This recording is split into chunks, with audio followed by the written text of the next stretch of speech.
What happens if your holiday let property isn't consistently occupied? My name's Joe Stallard. I'm a director at House and Holiday Home Mortgages. We're a firm who specialise in UK holiday property mortgages, and today we're going to take a look at what that means for you from a mortgage perspective. Now, to start with, there are a number of strategies you can put in place to get your bookings up. You may or may not be using a booking agent. You may be or may not be using a managing agent. Different areas, different property types, they all fit differently with different properties and different people. So, start there and see if you can get your bookings up that way. Maybe it's part of your strategy that you get a lower volume of bookings but a higher quality. Maybe it's a massive property, you've got multiple beds, that's going to be occupied a lot less than a 2-bed property in the heart of Cornwall, for example. So, one, don't worry, but two, look to get the right help around you and see if you can be getting those booking numbers up. But what does it mean from a mortgage perspective?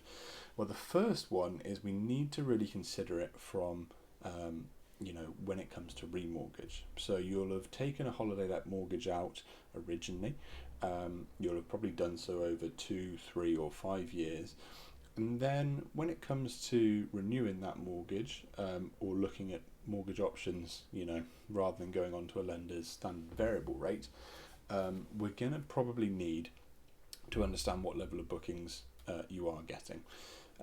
It's going to be one of those things that lenders look at this differently. Some will look at a forecasted set of bookings, the upcoming 12 months may be very different to the 12 months that have happened.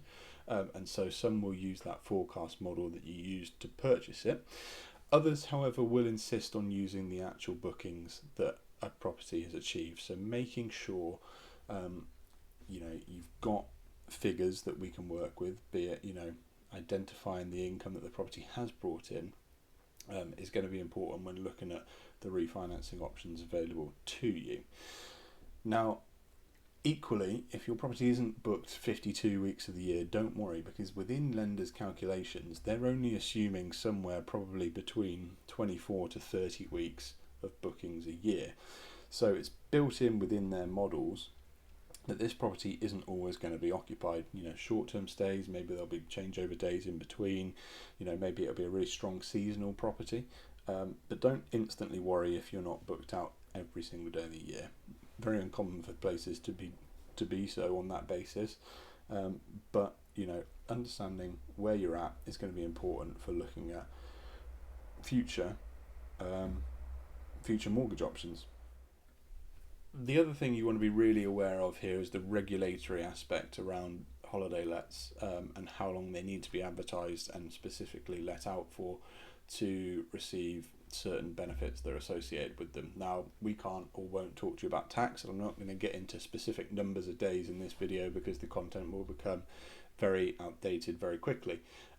However, speak to a property tax specialist and make sure you know what you've got to be hitting in terms of occupancy and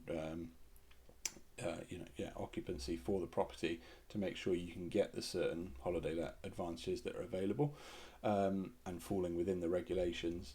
And seek out a specialist to do that, because they are going to be worth their weight in gold in making sure that you are really getting the most you can out of that property.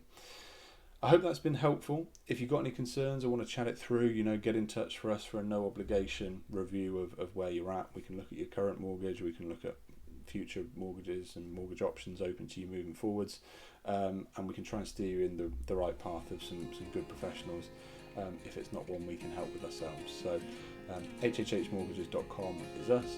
If that's been useful, please like and subscribe below.